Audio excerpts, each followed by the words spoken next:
We've been told for over 2 decades that One Piece, Naruto, and Bleach are the big three. And for a reason. They defined our childhoods, saved Shonen Jump, and reestablished what it meant to, well, be a foundation of everything we know and love today. To many, they were the definition of peak fiction. But in the last 5 to 10 years, the modern standard has shifted way over storytelling and other things.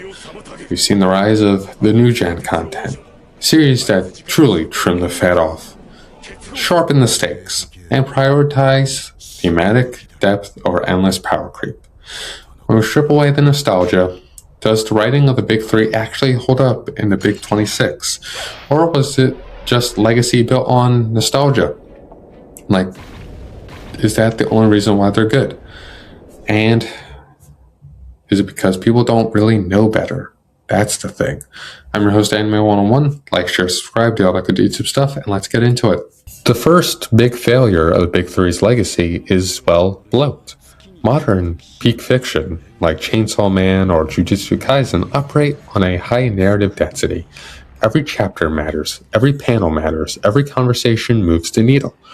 In contrast, the Big Three was written for a weekly magazine that needed them to run forever, basically. This led to the rescue arc formula and repeated nuances like, oh my god, I just saw this. Like, Naruto had the Sasuke retrieval arc for the past, million times, basically. The whole thing is a retrieval arc. Bleach had Soul Society, Wako Mundo, and others, which when you look back at it, Wako Mundo is just Soul Society with sand. And One Piece has Arrival at the Island, Meet the Princess, Fight the Tyrant, Celebrate, and Loop and Repeat. When you have 1,000 chapters, the stakes start to feel like a suggestion rather than a threat. In a modern masterpiece like AOT, every death is permanent. It's a permanent scar on the narrative. In Big Three, death is often a revolving door or a fake-out used to manipulate emotions without paying the price. Another big thing is modern writing standards value agency. Want to see characters change the world because of their choices, not because they have some special DNA or a special soul. The Big Three's legacy suffers from, the prophecy trap. Naruto started as a story about an underdog defying fate through hard work, only to end the story as the resident reincarnation of a ninja god. It basically ruined the Naruto versus Neji fight. Even One Piece, which stood strong for decades, recently took the Chosen One trope with the Sun God reveal. While some love the lore, from a writing perspective, it shifts from Luffy's will to his destiny. And obviously we know Ichigo is an amalgamation of everything else, so we're not going to get into his ass. Modern peak series like Vinland Saga or Mob Psycho 100 reject this. They prove that the most peak moments come when a character chooses to be better, not when they realize they were born to be special. But let's talk about the villains of the Big Three. The Big Three's legacy is obsessed with plan scaling. In Bleach, we have Aizen's "it was all part of my plan all along" trope. It became a meme because it could have been lazy writing and a way to explain plot holes when it was like, Aizen's master plan. It's like, please. Then Madara Uchiha was so overpowered that the author literally had to drop an alien from space, Kaguya, just to get rid of him. Modern standards, are way better. A villain shouldn't just be a wall that the protagonist has to go over. There should be a critique of the hero's worldview, like Shigaraki from My Hero, or, there's always Makima. I'm like, yes, she's smart, and yes, big evil mastermind, but she constantly moves the needle in Chainsaw Man. In Bleach, villains just wanted to exist or be God. Their, motivations are often just paper thin if you think about it.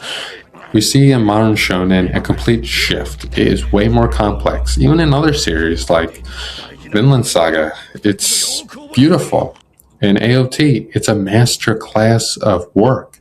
Something that the Big Three just doesn't have. We cannot ignore the modern standards of character writing for women. Series like JJK or Hell's Paradise treat female characters as warriors with independent goals. Big Three legacy, however, is women are often reduced to the healer, the motivator, or the reward. Sakura's entire character arc for 700 chapters revolves around a man who tried to kill her multiple times. This isn't peak writing, it's a failure of character development. Or Hime just saying, Kurosaki-kun every 7 seconds. Or, does One Piece have any good written women that just, like, oh yeah, I'm strong on my own, I don't need no one else. You could say Robin, yes, but she just gets put in the background most of the time, so you can't really count her. Does this mean the Big Three are bad? Absolutely not. They are the foundation of multiple series and multiple generations. Without the flaws of the Big Three, we wouldn't have the refined storytelling of the new generation. But we have to stop calling them peak fiction, just because we liked them when we were younger.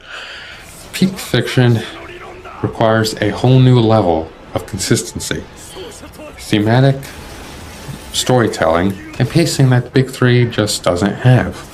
They were designed to be a marathon. Modern peaks are sprints. The Big Three gives us, it gives us hype moments, but you gotta have more than hype moments in order to build a good series. Like AOT, beautiful. Chainsaw Man has the peak moments, but also is deep in the storytelling. It's great, it's fantastic, it's beautiful. But let me know in the comment section down below what you guys think. Are the Big Three just nostalgia, stuff? Or do you think they're actually the best around? Anyway, I'm your host, Amy101. Like, share, subscribe. Do you all like the YouTube stuff? See you guys next time. Peace out and have a good one.